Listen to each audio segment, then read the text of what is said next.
Hello guys, ഈ sports സ്റ്റോക്സിന്റെ പുതിയൊരു വീഡിയോയിലേക്ക് സ്വാഗതം. നമ്മുടെ ഫസ്റ്റത്തെ ഇൻഫോ തന്നെ SL4Y സ്പോർട്സ് കണ്ടക്ട് ചെയ്യുന്ന 1,00,000 രൂപ പ്രൈസ് പൂൾ വരുന്ന BGMA ടൂർണമെന്റിന്റെ സെമി ഫൈനൽസ് ഇന്നലെ അവസാനിച്ചിട്ടുണ്ടായിരുന്നു. ഒരു ടീമുകൾക്ക് 4 മാച്ചുകളായിരുന്നു ഉണ്ടായിരുന്നത്. നമുക്കതിൽ ഗ്രൂപ്പ് എയില് ഒറാങ്കുട്ടൻ പോസ്റ്റേബിൾ ടോപ്പിലേക്ക് എത്തി 33 പോയിന്റുമായിട്ട്. സെക്കൻഡ് ടീം ഹെക്ടർ എത്തി 32 പോയിന്റുമായിട്ട്. തേർഡ് റൈവലപ്സ് എത്തിയിട്ടുണ്ട് 29 പോയിന്റുമായിട്ട്. ഇതിൽ നിന്ന് ടോപ്പ് 8 ടീമുകളാണ് ഗ്രാൻഡ് ഫൈനൽസിലേക്ക് ക്വാളിഫൈ ആയിട്ടുള്ളത്.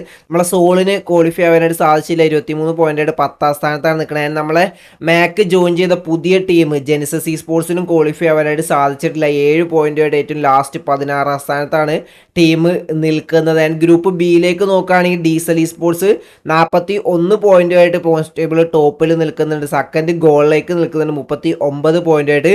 3ാം സ്ഥാനത്ത് OMG നിൽക്കുന്നുണ്ട് 32 പോയിന്റുമായിട്ട്. ഇതിൽ നിന്നും ടോപ്പ് 8 ടീമുകൾ, അങ്ങനെ ടോട്ടൽ 16 ടീമുകളാണ് ഗ്രാൻഡ് ഫൈനൽസ് കളിക്കാൻ പോകുന്നത്. ഇന്ന് ഉച്ചയ്ക്ക് നമുക്ക് മാച്ചുകൾ കാണാനായിട്ട് സാധിക്കുന്നതായിരിക്കും.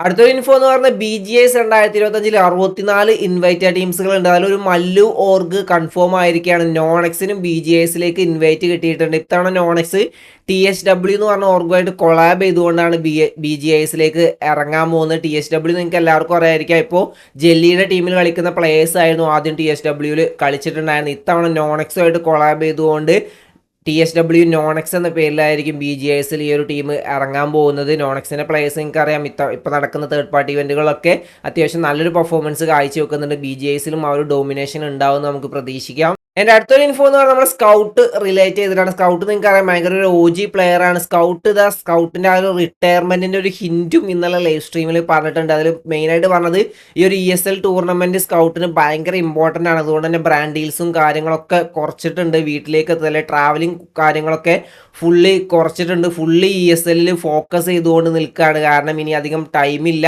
ESL ഫോക്കസ് ചെയ്ത് നല്ല രീതിയിലുള്ള അച്ചീവ്മെൻറ്റ് ഈ ഒരു വർഷത്തിൽ സ്വന്തമാക്കണം എന്ന രീതിയിലാണ്. അത്രയും ഡെഡിക്കേഷനോട് കൂടിയിട്ടാണ് നമ്മളെ സ്കൗട്ട് ഇപ്പോൾ കളിക്കുന്നത്. നിങ്ങൾക്കറിയാം, ESLൽ ഏതായാലും സ്കൗട്ടിൻ്റെ ടീം ഏകദേശം ആ ഒരു ലാൻഡ് ഇവൻറ്റിലേക്ക് ക്വാളിഫൈ എന്നുള്ള രീതിയിലേക്കാണ് നിൽക്കുന്നത്.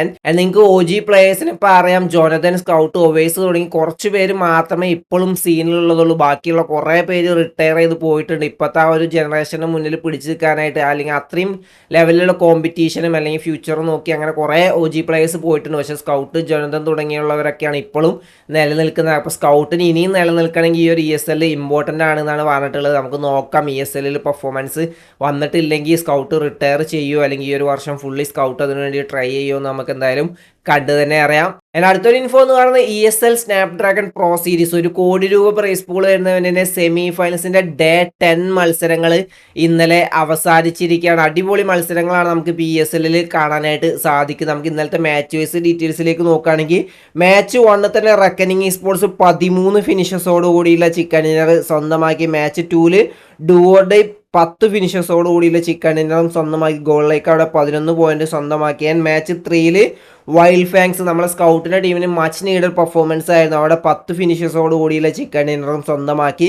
ഗോളിലേക്ക് ഇവിടെ 15 പോയിന്റ് സ്വന്തമാക്കി. അഡ്മിനോ സോളോ 5 ഫിനിഷസാണ് ടീമിന് വേണ്ടിയിട്ട് സ്വന്തമാക്കിയത്. മാച്ച് 4 സാൻഹോക്കിൽ നമുക്ക് സിൻസിനാറ്റി കിഡിൻ്റെ ഒരു സിമ്പിൾ ചിക്കൻ ഡിന്നർ കാണാനായിട്ട് സാധിച്ചു. 3 ഫിനിഷസോട് കൂടിയുള്ള ചിക്കൻ ഡിന്നറാണ് കാണാനായിട്ട് സാധിച്ചു. അതുപോലെ തന്നെ വീക്കെൻഡിലും നമുക്ക് ജെനിസസ് സ്പോർട്സിൻ്റെ വക ഒരു സിമ്പിൾ ചിക്കൻ ഡിന്നർ കാണാനായിട്ട് സാധിച്ചു. അവിടെ 2 ഫിനിഷസോട് കൂടിയുള്ള ചിക്കൻ ഡിന്നറാണ് അവർ സ്വന്തമാക്കിയത്. ലാസ്റ്റ് മാച്ചിൽ ഫീനിക്സ് സ്പോർട്സ് 11 ഫിനിഷസോട് കൂടിയുള്ള ചിക്കൻ ഡിന്നറും സ്വന്തമാക്കി. അങ്ങനെ ഡേ 10 അവസാനിച്ചപ്പോൾ ഓവറോൾ സ്റ്റാൻഡിങ്സ് നമ്മൾ നോക്കുകയാണെങ്കിൽ ഗോളിലേക്ക് ആ ഒരു ഡോമിനേറ്റിംഗ് പെർഫോമൻസോട് അല്ലെങ്കിൽ ആ ഒരു കൺസിസ്റ്റൻറ്റോട് കൂടിയിട്ട് തന്നെ ആ ഒരു A1 പൊസിഷനിൽ നിൽക്കുന്നുണ്ട്. ഇന്നലെ 34 പോയിന്റോളം ടീം സ്വന്തമാക്കിയിട്ടുണ്ട്. ആ ഒരു കൺസിസ്റ്റൻസി ഇപ്പോഴും ടീം കീപ്പ് ചെയ്യുന്നുണ്ട്. അങ്ങനെ 274 പോയിന്റായിട്ട് ആ ഒരു A1 പൊസിഷനിൽ നിൽക്കുന്നുണ്ട്. സെക്കൻഡ് നിൽക്കുന്ന VSTക്ക് 242 പോയിന്റ് മാത്രമേ ഉള്ളൂ. ഏകദേശം 32 പോയിന്റിന്റെ ഡിഫറൻസ് ഇപ്പോഴും VST ആയിട്ട് ഗോളിലേക്ക് ക്രിയേറ്റ് ചെയ്തിട്ടുണ്ട്. ആൻഡ് തേർഡ് നിൽക്കുന്നത് ഗോഡ്സ് റെയിനാണ്. 4ാം സ്ഥാനത്ത് സോൾ നിൽക്കുന്നുണ്ട് 227 പോയിന്റായിട്ട്. 9ാം സ്ഥാനത്താണ് നമ്മളെ കാർണിവൽ ഗെയിമിംഗ് നിൽക്കുന്നത്. ഇന്നലെ 18 പോയിന്റ് സ്വന്തമായിക്കൊണ്ട് 194 പോയിന്റുമായിട്ട് 9ാം സ്ഥാനത്ത് നിൽക്കുന്നുണ്ട്. 16ാം സ്ഥാനത്താണ് നമ്മൾ ഒമേഗയുടെ ഒക്കെ കേണയിൽ നിൽക്കുന്നത് 173 പോയിന്റോടെ. ഇപ്പോഴും സേഫ് സോണിലല്ല നിൽക്കുന്നത്. നല്ലൊരു പെർഫോമൻസിന്റെ ആവശ്യകത 173 ഇപ്പോൾ കട്ട് ഓഫ് നിൽക്കുന്നത്. ഏകദേശം 200 മുകളിൽ 210 റേഞ്ചിലേക്കൊക്കെ കട്ട് ഓഫ് വരാനുള്ള ചാൻസ് ഉണ്ട്. അങ്ങനെ നോക്കുകയാണെങ്കിൽ ആ ഒരു ടോപ്പ് 8 ടീമുകൾ ഇപ്പോൾ സേഫ് ആണെന്ന് പറയാം, ക്വാളിഫൈ ആയെന്ന് പറയാം. ബാക്കിയുള്ള 8 ടീമുകളുടെ പൊസിഷനിലേക്കാണ് ഇനി കോമ്പറ്റീഷൻ വരാനിരിക്കുന്ന. അതിൽ എടുത്തു പറയേണ്ടത് നമ്മൾ മിത്ത് ഒഫീഷ്യൽസ് 22ാം സ്ഥാനത്താണ് നിൽക്കുന്നത് 145 പോയിന്റുമായിട്ട്. ഇന്നലെ വെറും 9 പോയിന്റ് സ്വന്തമാക്കാനായിട്ട് സാധിച്ചുള്ളൂ. ഏഷ് 16 28 പോയിന്റിന്റെ ഡിഫറൻസ് ആണുള്ളത്. ഇനി 6 മാച്ചുകൾ മാത്രമേ ഉള്ളൂ. അതിൽ നല്ലൊരു പെർഫോമൻസ് കാഴ്ചവെച്ചാൽ മാത്രമേ ഡൽഹിയിൽ നടക്കാൻ പോകുന്ന ഒരു ലാൻ ഇവന്റിലേക്ക് നമ്മൾ മല്ലൂർഗയുള്ള മിത്ത് ഒഫീഷ്യൽസിന് ക്വാളിഫൈ ആവാനായിട്ട് സാധിക്കുള്ളൂ.